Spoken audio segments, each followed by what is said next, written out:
Halo semuanya, melalui video ini kami dari kelompok 6 yang terdiri dari anggota kelompok kami akan menjelaskan tentang biofarmasetika, kolon, dan blood-brain barrier targeting. Pertama-tama, kita harus mengetahui tentang anatomi dan fisiologi dari kolon. Kolon itu merupakan bagian akhir dari saluran pencernaan dengan panjang sekitar 1,5 meter, yang terdiri dari cecum, kolon ascendens, transversum, descendens, sigmoid, hingga rectum. Secara fungsi, kolon itu berperan dalam penyerapan air dan elektrolit serta pembentukan feses. Dari sisi fisiologi, kolon itu memiliki karakteristik yang unik, yang penting dalam pengantaran obat. Yang pertama itu, pH di kolon itu relatif lebih rendah. Di bagian proksimal sekitar 5,5 hingga 6,5. Lalu akan meningkat hingga 7,5 di bagian distal.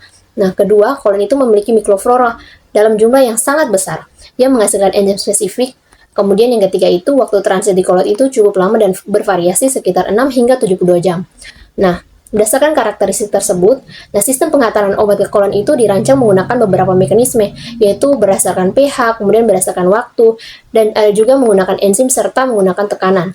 Tujuannya adalah agar obat itu tidak dilepaskan di saluran cerna bagian atas, tetapi tetap di kolon sehingga efek terapi itu menjadi lebih optimal. Berikutnya kita masuk pada penargetan kolon atau kolon targeting. Penargetan kolon merupakan sistem pengantaran obat yang dirancang agar obat tidak dilepaskan di lambung dan di usus halus tetapi dilepaskan di kolon. Hal ini memanfaatkan kondisi khas kolon seperti pH relatif netral, waktu transit lama, dan banyaknya mikrobiota. Penargetan kolon digunakan untuk terapi lokal seperti kolitis ulceratif dan penyakit Crohn maupun terapi sistemik seperti protein atau peptida yang tidak stabil di saluran cerna atas. Adapun strateginya, yang pertama ada pH dependent, di mana menggunakan polimer enterik yang larut pada pH 6-7 di ileum atau kolon, sehingga sederhana, mudah diformulasikan dan efektif melindungi obat dari asam lambung. Namun pelepasannya sangat dipengaruhi variasi pH saluran cerna, sehingga pada kondisi inflamasi bisa kurang optimal. Lalu yang kedua ada time dependent, di mana mengandalkan waktu transit usus kurang lebih 3-4 jam dengan sistem lag time sehingga tidak bergantung pada pH. Tetapi variasi pengosongan lambung dapat menyebabkan waktu pelepasan menjadi kurang akurat. Lalu yang ketiga ada microbial dependent, di mana memanfaatkan enzim mikrobiota kolon, misalnya azoreduktase untuk memecah ikatan kimia tertentu sehingga pelepasan lebih spesifik di kolon. Namun variasi komposisi mikrobiota antar individu dapat mempengaruhi kecepatan dan efektivitas pelepasan obat. Berikut mengenai biofarmasetika BBB. BBB adalah penyakit selektif yang melindungi otak dari saat berbahaya. Namun bagi dunia medis, BBB adalah tantangan besar karena menghalangi penetrasi obat ke sistem saraf pusat. Pertahanan pertamanya adalah struktur fisik, di mana sel endotel otak disatukan oleh tang Jansen yang sangat rapat yang diperkuat oleh protein okludin dan claudin.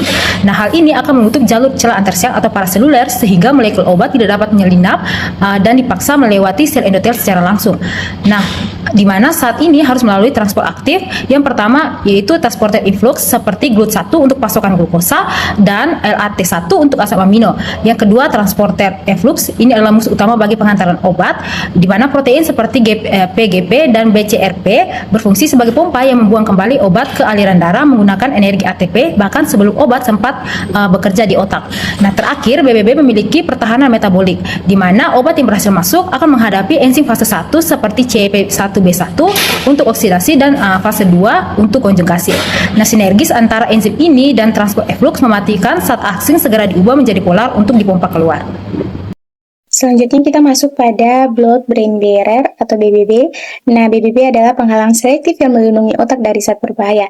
Strukturnya terdiri dari 3 komponen utama. Yang pertama ada sel endotel yang dikelilingi oleh perisit dan astrosit yang menjaga kekuatan barrier, serta basal lamina sebagai matriks penyangganya. Salah satu mekanisme pertahanan BBB adalah protein P-glikoprotein, di mana itu adalah pompa efflux yang aktif memompa obat keluar sebelum sempat masuk ke otak. Protein ini menghambat lebih dari 90 jenis obat, termasuk obat kanker dan juga anti-HIV, sehingga menjadi tantangan nyata dalam terapi penyakit otak. Untuk menembus BBB ada 4 strategi utama. Pertama, lipofilisasi. Itu memodifikasi obat agar lebih larut lemak sehingga bisa melewati membran sel. Kedua, memanfaatkan carrier protein alami seperti GLUT1 untuk glukosa atau LAT1 untuk asam amino. Ketiga, menggunakan ligan seperti transferin yang berikatan dengan reseptor di permukaan sel endotel. Dan keempat, teknologi nanopartikel atau FUSO untuk membuka barrier secara sementara. Berikut kita masuk pada perbedaan profil kadar obat di target site. misalnya otak dan kolon, dan juga pada sistemik, di mana ini sangat penting karena menentukan apakah obat yang diberikan itu benar-benar mencapai lokasi aksi terapeutik atau hanya ada di sirkulasi sistemik, di mana yang pertama itu profil kadar obat di otak dan juga sistemik. Pada jaringan otak, perbedaan kadar obat di plasma dan target site itu sangat signifikan karena adanya BBB yang memiliki sifat selektif, di mana dia itu membatasi masuknya obat melalui mekanisme disebut difusi pasif maupun transfer aktif, sehingga banyak obat yang memiliki kadar plasma tinggi tetapi kadar dalam otak itu rendah. Lalu ada perbedaan antara kolon dan juga sistemik, di mana beda dengan otak. Pada kolon ini perbedaannya itu ini dipengaruhi oleh proses absorpsi dan sistem penghantaran obat dalam saluran cerna. Next, kita masuk pada rasio AUC otak atau plasma, di mana parameter ini menjadi yang utama dalam menentukan ataupun menilai bioavailabilitas karena dapat mencakup seluruh proses farmakokinetik mulai dari absorpsi, distribusi, hingga dengan ekskresi obat. Selanjutnya masuk pada strategi formulasi sediaan kolon. Yang pertama itu penggunaan prodrug, yaitu modifikasi struktur kimia obat menjadi bentuk inaktif selama di lambung dan usus halus, namun akan berubah kembali menjadi bentuk aktif setelah mencapai kolon. Yang kedua itu polimer responsif pH. Jadi obat akan dilapisi polimer yang tidak larut pada pH asam lambung, tetapi larut pada pH tinggi di kolon sehingga pelepasan terjadi tepat sasaran. Yang ketiga itu sistem teraktivasi enzim. Jadi obat akan dilindungi polimer yang hanya dapat dipecah oleh enzim spesifik dari bakteri kolon. Nah, untuk evaluasi sediaan kolon itu meliputi yang pertama uji disolusi in vitro. Nah, ini bertujuan untuk memastikan sediaan mampu menahan pelepasan obat di lingkungan asam lambung dan usus halus serta menjamin pelepasannya terjadi saat mencapai kondisi pH atau waktu yang sesuai dengan lingkungan kolon. Yang kedua itu uji fermentasi bakteri. Nah, ini digunakan untuk mengevaluasi efektivitas sistem penghantaran obat yang bergantung pada degradasi enzimatik oleh mikroflora kolon dan memastikan itu sediaan benar-benar dapat dipecah oleh bakteri spesifik untuk melepaskan saat aktif. Yang ketiga itu uji in vitro atau gamma scintigraphy. Nah, ini menggunakan pencitraan berlabel radioaktif untuk memvisualisasikan dan memastikan lokasi serta waktu pelepasan obat benar-benar terjadi secara akurat di area kolon.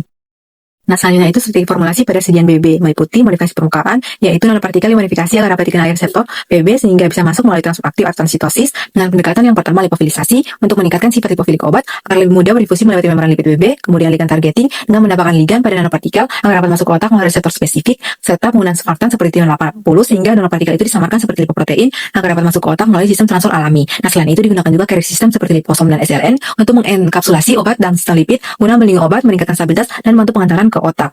Nah, untuk evaluasi sediaan BB ini meliputi yang pertama uji permeabilitas, yaitu mengukur kemampuan obat akan partikel menembus BB menggunakan model sel endotel otak. Yang kedua itu koefisien partisi oktanol air, yaitu menilai tingkat lipofilisitas obat untuk memprediksi kemampuannya berdifusi pasif melewati BB.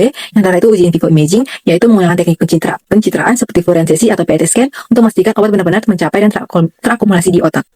Selanjutnya kita masuk pada analisis jurnal. Jurnal yang diambil itu dengan judul Comparative Bioavailability Study of Solid Self-Nanoemulsifying Drug Delivery System of Fenofibric Acid. Jurnal ini bertujuan untuk mengevaluasi apakah sistem SSN-EDDS dapat meningkatkan bioavailabilitas dibandingkan dengan tablet konvensional pada subjek manusia sehat dengan desain crossover. Hasil dari jurnal ini menunjukkan bahwa area under kurva dari ketiga formulasi itu hampir sama, sehingga jumlah obat yang diserap tidak meningkat. Lalu untuk Cmax-nya juga tidak berbeda signifikan, artinya kadar puncak obat itu setara. Namun pada Tmax pada SSN-EDDS itu lebih cepat, menandakan absorpsi obat berlangsung lebih cepat karena obat sudah dalam bentuk yang terlarut. Sementara itu untuk waktu paru relatif sama sehingga sistem ini tidak mempengaruhi eliminasi, hanya saja pada fase absorpsi. Dari sisi disolusi, SSN-EDDS jauh lebih unggul terutama pada pH usus yang menunjukkan pelepasan obat yang lebih tinggi dan lebih cepat dibandingkan tablet konvensional. Secara mekanisme, SSN-EDDS membentuk nanoemulsi spontan di saluran cerna sehingga mencegah obat dalam bentuk terlarut serta meningkatkan permeabilitas melalui bantuan surfaktan.